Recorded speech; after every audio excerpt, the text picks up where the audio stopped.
الحمد لله نحمده ونستعينه ونستغفره ونؤمن به ونتوكل عليه ونعوذ بالله من شرور أنفسنا ومن سيئات أعمالنا من يهده الله فلا مضل له ومن يضلله فلا هادي له ونشهد أن لا إله إلا الله وحده لا شريك له ونشهد أن سيدنا ومولانا محمدا عبده ورسوله صلى الله تعالى عليه وعلى آله وأصحابه وبارك وسلم أما بعد فقال النبي صلى الله عليه وسلم إذا انتصف الشعبان فلا تصوموا او كما قال النبي صلی اللہ علیہ وسلم۔ یہ جو ایک فرمان پڑھا اس میں سرور دو عالم صلی اللہ علیہ وسلم نے شعبان کا ایک جزوی حکم بتایا۔ کچھ احکام تو وہ ہیں جو ہم پوری زندگی روزانہ رات دن کر رہے،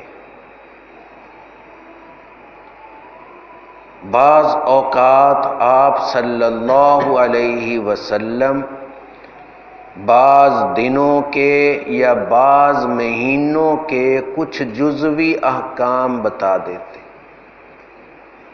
کہ اس ماہ میں اس کی طرف بھی توجہ رکھیں۔ تو شعبان کے متعلق ایک حکم وہ دیا جو رجب میں ہی آپ نے فرمایا تھا کہ یہ دعا مانگتے رہا کرو، اللہم بارک لنا فی رجب و شعبان وبلغنا رمضان۔ اس مہینے میں بھی یہ دعا مانگنی ہے کہ اے اللہ شعبان میں برکت عطا فرما دے کہ ہم رمضان کی پر نور گھڑیوں تک پہنچ جائیں۔ یہ دعا کی تلقین فرمائی۔ تو دن میں ایک دو بار آدمی یہ دعا بھی پڑھے۔ ہاں، جس کو قرآن کی تلاوت میں اس قدر مشغولی ہو کہ وہ دعا کر ہی نہ سکے، اس کو اللہ تعالی بغیر مانگنے کے ہی عطا کرتے۔ یہ بھی آپ صلی اللہ علیہ وسلم کا فرمان ہے کہ جو قرآن کی تلاوت میں اتنا مشغول ہے کہ دعا کرنے کی اس کے پاس فرصت نہیں، میں ایسے شخص کو ان لوگوں سے بھی زیادہ عطا کرتا ہوں جو دعائیں کرتے۔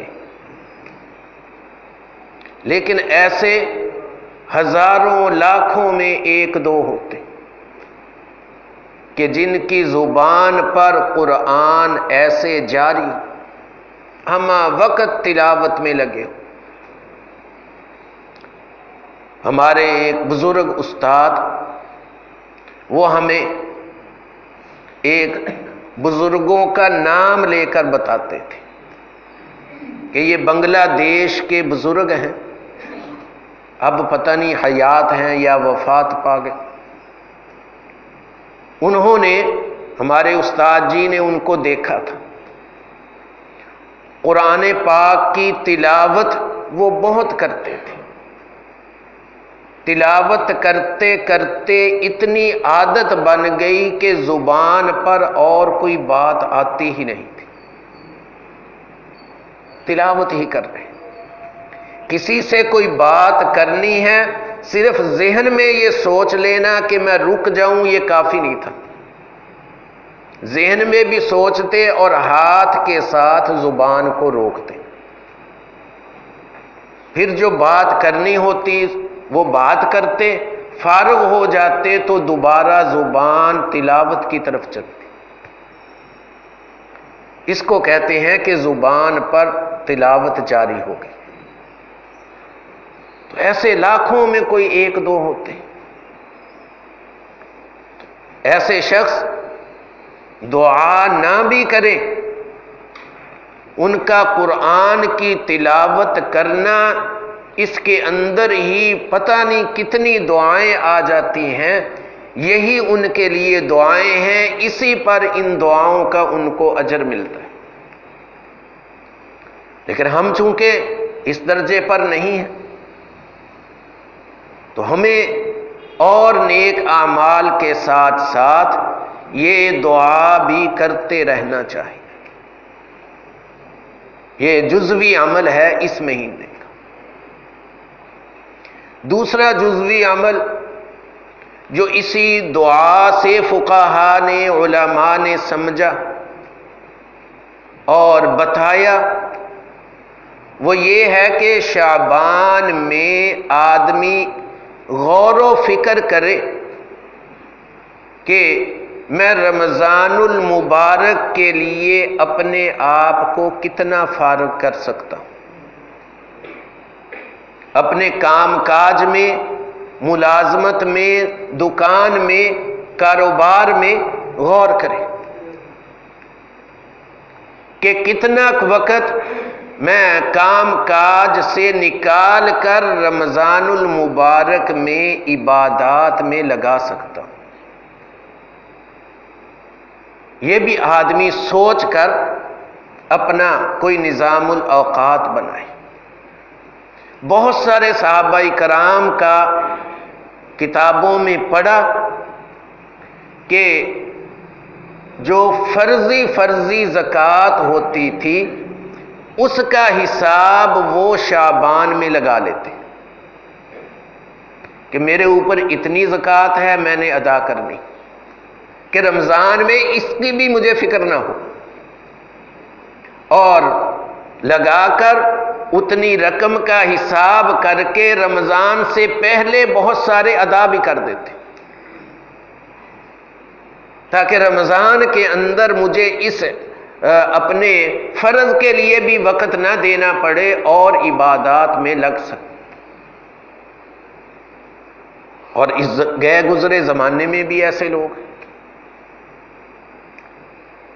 بہت سارے لوگ رمضان المبارک کے مہینے کو اس طرح فارغ کر لیتے ہیں کہ صبح سے شام، شام سے صبح یا عبادت ہے یا آرام ہے، آرام بھی یہ عبادت ہی شمار ہوتی ہے، کیونکہ آرام مسلمان اسی لیے کرتا ہے کہ دوبارہ عبادت میں لگ سکو، تو وہ آرام بھی عبادت بن جاتی ہے۔ ہمارے مدرسے کی جامع مسجد میں 3 شخص ایسے تھے، 2 وفات پا گئے، 1 زندہ ہے۔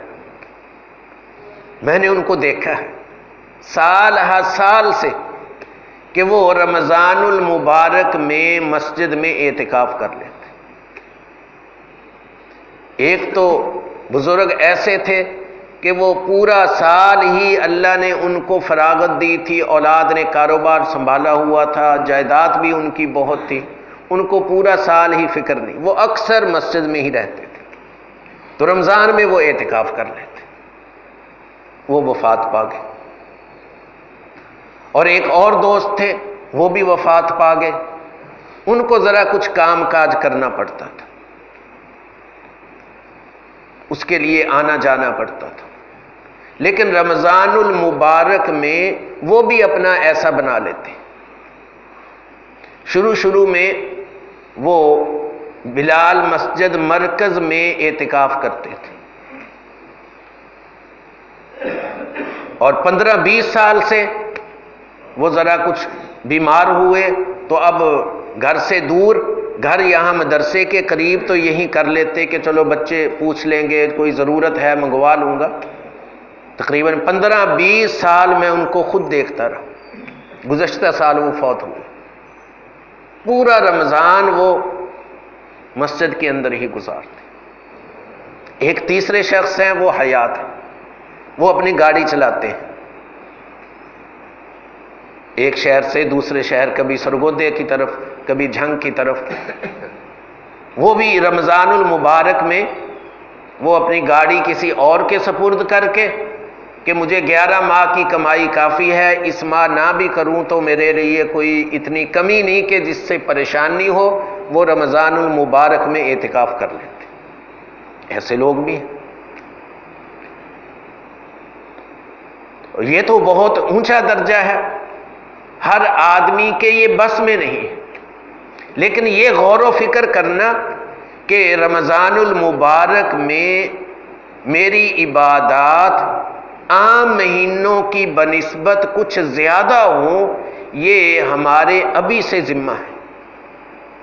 ابھی سے اس کے بارے میں سوچیں کہ کتنا میں اپنا کام کاج ادھر ادھر کر کے، دکان کا، ملازمت کا وقت کم کر کے، کہ مجھے مالی اعتبار سے بھی کوئی پریشانی نہ ہو، وہ بھی میرا گھر کا نظام چلتا رہے، اور ساتھ کچھ عبادت بھی زیادہ کریں۔ تو رمضان المبارک کا نظام الاوقات بنانا اور سوچنا یہ اس ماہ میں ضروری ہے۔ ایک تیسرا عمل وہ آپ صلی اللہ علیہ وسلم کا خاص عمل تھا۔ حضرت ام سلمہ رضی اللہ تعالی عنہا فرماتی ہیں کہ آپ صلی اللہ علیہ وسلم کو رمضان المبارک کے علاوہ سب سے زیادہ شعبان میں روزے رکھتے ہوئے دیکھا۔ فرماتی کہ بعض اوقات تو پورا کا پورا شعبان ہی آپ روزے رکھتے، اور حضرت عائشہ رضی اللہ تعالی عنہا وہ بھی یہی کہتی ہیں کہ آپ صلی اللہ علیہ وسلم شعبان کا اکثر بلکہ کل مہینہ ہی نفلی روزوں میں گزارتے، اور اپنا ایک خاص عمل بھی ذکر کرتی ہیں۔ عورتوں کو رمضان المبارک میں جو خاص ایام ہیں جن میں نماز معاف ہے، روزے اس طرح معاف ہیں کہ بعد میں ان کی قضا کرنی ہوتی ہے۔ نماز کی تو قضا نہیں ہے، روزوں کی قضا ہے۔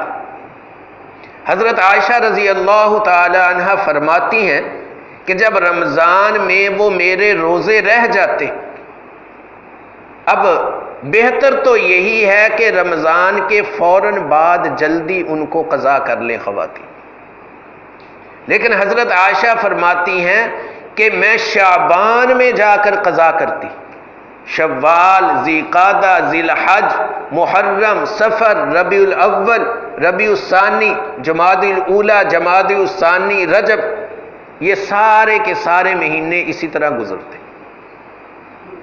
پھر اس کی وجہ بتاتی ہیں، کہتی میں شعبان میں اس لیے جا کر کرتی کہ آپ صلی اللہ علیہ وسلم شعبان میں پورے کا پورا مہینہ روزے رکھتے، تو مجھے اندازہ ہوتا کہ آپ نے اس مہینے میں روزے رکھنے ہیں، تو میں اپنی قضا کو مؤخر کرتی تاکہ پہلے 10-11 ماہ آپ صلی اللہ علیہ وسلم کی خدمت خوب کر سکوں۔ روزوں کو اس لیے مؤخر کیا کہ آپ صلی اللہ علیہ وسلم کی خدمت کر سکوں۔ آپ اللہ کے لاڈلے پیغمبر بھی ہیں اور اس کے ساتھ ساتھ دوسری حیثیت شوہر کی بھی. یہ تعلیم دی ہے ہماری ماؤں نے ہمیں کہ ہم نے اپنی بچیوں کو کیا سکھانا ہے کہ آپ صلی اللہ علیہ وسلم کی خدمت کے لیے، شوہر کی خدمت کے لیے روزوں کو مؤخر کیا جا رہا ہے. اور یہاں تک آپ صلی اللہ علیہ وسلم نے فرمایا خواتین کو کہ نفل روزہ رکھنا ہو تو خامد سے اجازت لے کر رکھو. وہ اجازت دے دے تو روزہ رکھ لو، اگر وہ کہے روزہ نہ رکھو تو تم اس کی بات مانو گی تو اس بات ماننے پر تم کو اتنا اجر ملے گا کہ شاید روزہ رکھنے پر اتنا اجر نہ ملے. یہ باتیں کون ہیں ہم میں جو اپنی بہو بیٹیوں کو سکھا رہا؟ یہ چیزیں سکھانے کی ہیں. جہاں مردوں کو ترغیب دی ہے کہ عورتوں کو روزہ رکھنے کی اجازت دو، پیر کا جمعرات کا روزہ رکھ لے، خود بھی رکھو، وہاں بیویوں کو اور بچیوں کو ترغیب دی ہے کہ پوچھ کر روزہ رکھو. اگر آپ صلی اللہ علیہ وسلم کا یہ بیان کیا ہوا طریقہ اور نظام ہمارے گھروں میں ہو تو کس طرح ہمارے گھر جنت نہ بن جائے. تو آپ صلی اللہ علیہ وسلم کا یہ عمل ذکر کیا کہ آپ شعبان میں بہت روزے رکھتے، لیکن امت کو کیا کہا کہ امت کیا کرے؟ امت کو کوئی خاص ترغیب نہیں دی آپ نے اس ماہ میں روزے رکھنے کی.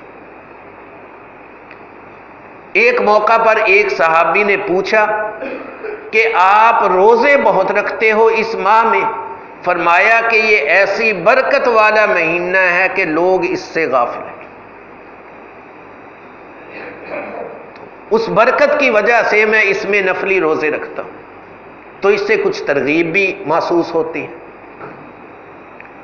لیکن یہ ترغیب پہلے 15 دنوں کے بارے میں، جو میں نے حدیث مبارکہ پڑھی تھی وہ اس آخری 15 دنوں کے بارے میں ہے.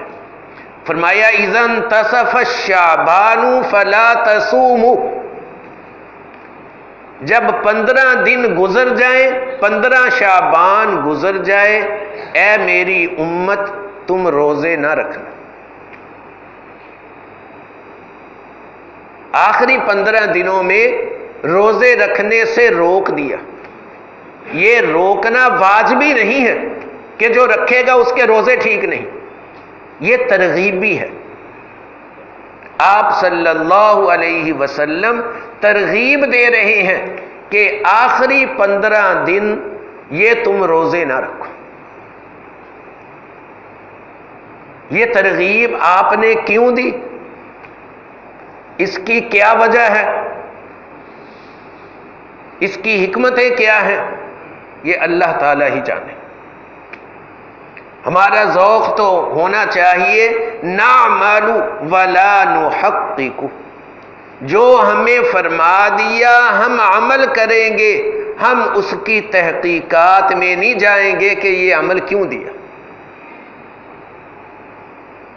نی نگیختن علت اذکار تو، اللہ اور اللہ کے رسول صلی اللہ علیہ وسلم کے بتائے ہوئے حکموں کی علتیں اور حکمتیں ہمارا چھوٹا سا ذہن کہاں سوچ سکتا ہے؟ ہمارے دادا مرشد مفتی حسن صاحب رحمۃ اللہ علیہ جامع اشرفیہ کے بانی، وہ فرماتے کہ پانی کے اندر جرثومے ہیں، ایک جرثومہ سر اٹھا کر پوچھے کہ انسان کے ان کاموں میں کیا حکمت ہے، بھلا وہ جرثومہ ان حکمتوں کو کیا سمجھ سکے؟ اس کی کیا اوقات ہے کہ انسان کو سمجھے؟ اسی طرح ہماری حیثیت اس جرثومے سے بھی کم ہے کہ ہم اللہ اور اللہ کے رسول کے حکموں کی حکمتوں کی طرف جائیں اور ان کو تولنے لگ جائیں. ہماری عقلیں کہاں اس کو سمجھیں؟ جہاں پر اللہ کا رسول خود ہی سمجھا دے تو سمجھا دے۔ چنانچہ یہاں اللہ کے رسول نے سمجھایا کہ یہ اس لیے روکا، فقہا نے لکھا کہ امت پر شفقت تھی، کیونکہ ہر آدمی اتنا قوی نہیں ہے کہ شعبان کے بھی پورے روزے رکھے اور رمضان شروع ہو تو اس پر اکتاہٹ نہ آئی۔ اکتاہٹ آ سکتی ہے، تو اس اکتاہٹ کو ختم کرنے کے لیے، طبیعت میں رمضان کی خوشی پیدا کرنے کے لیے آپ نے ہمیں حکم دیا کہ 15 شعبان کے بعد کھا پی لیا کرو، روزے نہ رکھا کرو، تاکہ جب یکم رمضان آئے تو تمہارا نفس خوشی خوشی رمضان کے روزوں کو قبول کر لے۔ تو اس حکمت کی وجہ سے ہاں، جن کو اللہ نے قوت بہت دی ہو، وہ رمضان کیا، وہ تو پورا سال صائم الدہر رہتے ہیں، اور رمضان شروع ہوتا ہے تو جو پورا سال کھاتے پیتے ہیں ان سے بھی زیادہ ان کی طبیعت میں بشاشت ہوتی ہے۔ ان کے لیے یہ حکم نہیں، ہم جیسوں کے لیے یہ حکم ہے۔ اس کو مان لینا چاہیے، اس پر عمل کر لینا چاہیے۔